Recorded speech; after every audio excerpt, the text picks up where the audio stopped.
శుక్లాంబరధరం విష్ణుం శశివర్ణం చతుర్భుజం ప్రసన్నవదనం ధ్యాయేత్ సర్వవిఘ్నోపశాంతయే అగజానన పద్మార్కం గజానన మహార్నిశం అనేకదంతం భక్తానాం ఏకదంతం ఉపాస్మహే. ఓం గం గణపతయే నమః. ఓం శ్రీమాత్రే నమః. ఓం శ్రీ గురుభ్యోం నమః. మా ఆది ఆస్ట్రాలజీని చూస్తున్న మీ అందరికీ, అలాగే ఫారిన్ కంట్రీస్లో ఉంటూ నాకు ఫోన్ చేస్తూ నా చేత జాతకాలు చెప్పించుకున్నటువంటి మీ అందరికీ పేరు పేరున నా హృదయపూర్వక నమస్కారాలు. మనం ఇప్పుడు జూన్ 29 నుంచి జూలై 5వ తారీఖు వరకు కూడా ఆ వారం రోజులు గ్రహాల ప్రభావం తెలుసుకుందామండి. దానికంటే ముందర నా పేరు వాడరేవ్ ఆదినారాయణరావు శర్మ. నేను ACMA అండి, క్వాలిఫైడ్ కాస్ట్ అకౌంటెంట్. నేను CA అలాగో ICW కూడా అంతే, క్వాలిఫైడ్ కాస్ట్ అకౌంటెంట్. ACMA అంటారు, అసోసియేట్ మెంబర్షిప్ కూడా ఉంది. అంతేకాకుండా నేను MA ఆస్ట్రాలజీ కూడా చేశానండి. నేను ఫస్ట్ స్టార్టింగ్లో 2000లో చేశాను, 2001 అప్పుడు చేశాను అనుకోండి. సరే, ఏదేమైనా అవన్నీ పక్కకు పెడితే ముఖ్యంగా నేను నా ఫోన్ నెంబర్ గురించి చెప్తాను ఒకసారి. నా ఫోన్ నెంబర్ అండి, సెల్ నెంబరు 7075389589, 7075389589. మీ జాతకాలు చెప్పించుకోవాలనుకుంటే, లేదా మీకు ఏమైనా ప్రాబ్లమ్స్ ఉన్నా వాటి గురించి, అయితే మంచి మంచి ముహూర్తాలు పెట్టించుకోవాలన్నా మీరు నేను మా ఆది ఆస్ట్రాలజీని సంప్రదించండి. సందర్శించడం కష్టం అండి, సంప్రదిస్తే మేము తప్పకుండా నేను పరిష్కార మార్గాలు అవన్నీ సూచిస్తాను. అంతేకాకుండా నా వీడియోలు మీకు నచ్చితే లైక్ చేయండి, షేర్ చేయండి, సబ్స్క్రైబ్ చేయండి. తులారాశి వారికి ఈ వారం మొత్తం కూడా బాగానే ఉందండి, ఏం భయపడాల్సిన అవసరం లేదు. ఫైనాన్షియల్ స్టేటస్ పెరుగుతూనే ఉంటుంది. మీ రాశికే గురుదృష్టి ఉండడం వల్ల అంచెలంచెలుగా ఎదిగిపోతూ ఉంటారు. మీరు ఎక్కడ తగ్గరు, ఆగరు కూడా. పైగా మీకు ప్రొఫెషనల్గా బాగా డెవలప్ అవుతారండి. ముఖ్యంగా మీరు ఎక్కడ స్థిరంగా ఉండరు కాబట్టి మీకు ఉద్యోగ మార్పులు ఎక్కువ కోరుకుంటూ ఉంటారు. స్థిరమైన ఉద్యోగం ఉండడానికి అవకాశాలు తక్కువగా ఉంటాయి. అది కొంతమందికి స్థిరమైన ఉద్యోగాలు కూడా ఉంటాయి. జాబ్ రీత్యా ప్రయాణం చేస్తూ ఉంటారు. ఫైనాన్షియల్గా ఎటువంటి పరిస్థితుల్లో ఎదురు వాళ్ళ దగ్గర చేపే పరిస్థితులు మాత్రం ఉండరు. చాలా బాగుంది మీకు.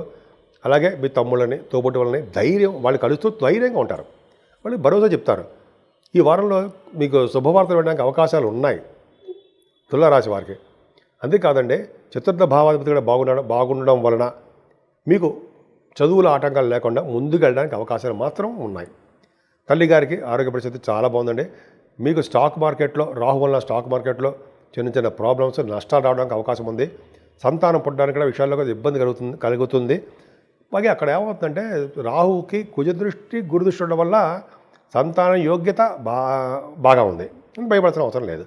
ఏదేమైనా తులారాశి వారికి 6వ భావంలో శని అద్భుతంగా ఉన్నాడు. అంటే గవర్నమెంట్ ప్రొఫెషన్లో ఉండడానికి అవకాశాలు ఎక్కువ ఇస్తున్నాడు మీకు. అలాగే ఆడవాళ్ళకి చెప్తానండి, లేడీస్ కూడా మీకేనండి, మీరు గవర్నమెంట్ ప్రొఫెషన్లో ఉండడానికి జాబ్స్కి మీరు ఇంటర్వ్యూస్కి వెళ్తున్నారు, సక్సెస్ అవ్వడానికి అవకాశాలు ఎక్కువ ఉన్నాయి. గ్రూప్స్ కానీ, సివిల్ సర్వీసెస్ కానీ, గవర్నమెంట్ ప్రొఫెషన్లో ఉండడానికి అవకాశాలు ఉన్నాయి. ఈ శనివే రాజకీయ రంగంలో ఎలక్షన్స్ ఉన్నా, అలాగే రాజకీయ రంగంలో పదవుల కోసం ఇవన్నీ సక్సెస్ చేసేస్తూ ఉంటాడు. ఏదైనా అష్టమాధిపతి అష్టమ స్థానంలో శుక్రుడు ఉన్నాడు ఉండడం వల్ల ఆయుర్దాయం ఎక్కువ, తలవంతలంపుగా వచ్చే ధనయోగం ఎక్కువ, వస్త్ర యోగం ఎక్కువ. మీకు బతికున్నంతకాలము ధనయోగం ఉంటుందండి. తులారాశి వాళ్ళకి అష్టమ స్థానంలో శుక్రుడు ఉంటే మంచి చెడు కాదండి. వాళ్ళకి బతికున్నంతకాలము till end of the death వాళ్ళకి ధన ప్రాప్తి కలిగి తీరుతూ ఉంటుంది, ఐశ్వర్య ప్రాప్తి కలుగుతుంది. అలాగే తలవంతరంకి వచ్చే ధన ప్రాప్తి ఎక్కువ ఉంటుందండి, సందేహం లేదు. భాగ్యస్థానంలో రవి ఎంత బాగున్నాడండి. 11th హౌస్ లార్డ్ భాగ్యంలో ఉండడము, గురువుతో కలిసి ఉండడము మంచిదే. అంటే భాగ్యంలో అలాగ ఉండడం వల్ల విదేశాలు పర్యటన చేస్తూ ఉంటారు. విదేశాలకి తండ్రి ఆరోగ్య పరిస్థితి బాగుంటుంది. తండ్రి గారికి కూడా విదేశ పర్యటన చేస్తూ ఉంటారు. గురుడు భాగ్యంలో ఉండడం మంచిది. రవి కూడా ఉన్నాడు కదండి, అద్భుతం. పైగా గురుడు కూడా ఉండడం వల్ల ఏమవుతుందంటే, మీకు చక్కటి చదువు రావడము, మీ వ్యాపారాభివృద్ధి బాగా ఉండడము, ఎలక్ట్రిసిటీ, ఎలక్ట్రానిక్స్, అలాగే ఫైనాన్స్ రంగము, బ్యాంకింగు, విద్యా సంస్థలు అంటాం కదా, అలాగే ICWC అంటే చార్టెడ్ అకౌంటెన్సీ, వీళ్ళందరూ కూడా బాగా అద్భుతంగా ఉండడానికి అవకాశాలు. డాక్టర్స్కి అవకాశాలు చాలా బాగున్నాయండి. భాగ్యస్థానంలో రవి గురుల కాంబినేషన్ ఎక్స్ట్రాడినరీయే. దశమస్థానంలో బుధుడు. మీరు వ్యాపారాల రీత్యా అద్భుతంగా ప్రయాణాలు చేస్తుంటారండి.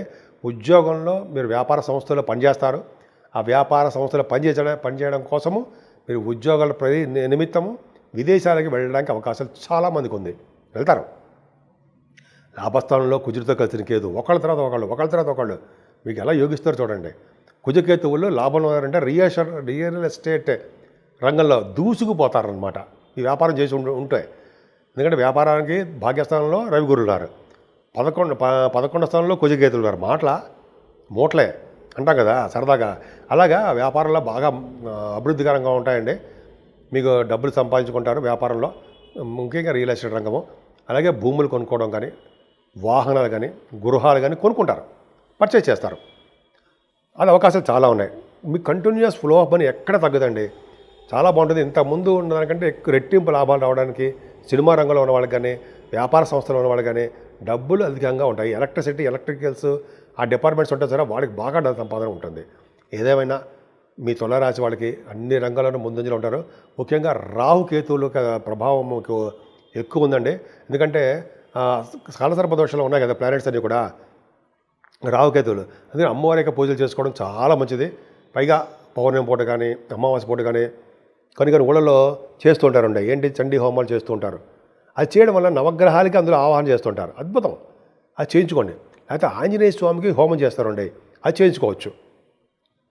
అంతేకాకుండా మీరు కేతుకు సంబంధించిన పూజలు చేసుకోవడం వల్ల, అంతేకాకుండా కుజుడికి సంబంధించిన పూజలు చేసుకోవడం వల్ల మీకు, అంటే కేతు సంబంధించిన అంటే గణపతి ఆరాధన చేసుకోవడం వల్ల అన్ని రంగాల్లో మీరు ముందంజలో ఉంటే తీరుతారు. మేషరాశి నుంచి మీనరాశి వరకు వారికి అందరికీ కూడా పరిష్కార మార్గాలు అంటాం కదండి, రెమెడీస్ అంటాం కదా. అసలు ఏం చేసుకుంటే ఈ నెల మొత్తం కూడా జూన్ ఎండింగ్ అనమాట, జూలై నెలలో ఈ వారం రోజులు మనం ఎలా ఉంటాం, మన ఆరోగ్య పరిస్థితి ఎలా ఉంటుంది, మన వ్యాపారాలు ఎలా ఉంటాయి, మన పిల్లలు ఎలా ఉంటారు, ఇవన్నీ తెలుసుకుందామండి. జనరల్గా ఈ ప్లానెట్స్ అన్నీ కూడా, గ్రహాలన్నీ కూడా తమ బాగా, అంటే వాళ్ళు రాహుకేతుల మధ్యలో అంటే ఉండిపోవడం వల్ల వారు స్వతంత్రించి విపరీతమైన రాజయోగాలు కొన్ని గ్రహాలు ఇవ్వలేకపోతుంటారు. ఈ రాహుకేతుల మధ్యలో ఉండిపోవడం వల్ల సర్పదోషం ఏర్పడిపోయింది.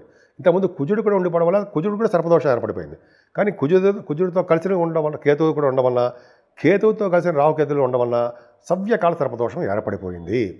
అయితే ఏంటయ్యా అంటే ఏం లేదండి, మనం ఈ భావాలను తప్పించాలంటే, ఈ సర్పదోషాలు తప్పించుకోవాలంటే మెయిన్ ఏంటంటే కాళహస్తి వెళ్ళి మనం పూజ చేసుకోవడమే. అది ఒకవేళ లేదనుకోండి, మనం అవకాశం ఉండదు, రాహుకేతులు అక్కడ చేయించుకోలేము. మన ఊళ్ళోనే మంగళవారం అమ్మవారిని పూజించినా అది కుదరదండి మనకి. మనం అమావాస్య పూట కానీ, పౌర్ణమి పూట కానీ చాలామంది అమ్మవారి గుళ్ళల్లోనే పూజలు చేస్తారు, హోమాలు చేస్తారుంటాయి. అలా చేయించుకోవడం వల్ల మంచి రాజయోగం కలుగుతుంది. అంటే రాహుకేతువులలో వచ్చే దోషాలు పరిహారం అయిపోతూ ఉంటాయి. అది గొప్ప అదృష్టం ఉండేది. ఆంజనేయ స్వామి కూడా పూజ చేస్తుంటారండి, హోమాలు కూడా చేస్తుంటారు చాలా గుళ్ళలో.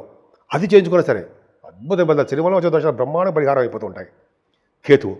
కేతు ఏంటి, అప్పుడు కూడా ఇబ్బంది పెడుతూ ఉంటాడు.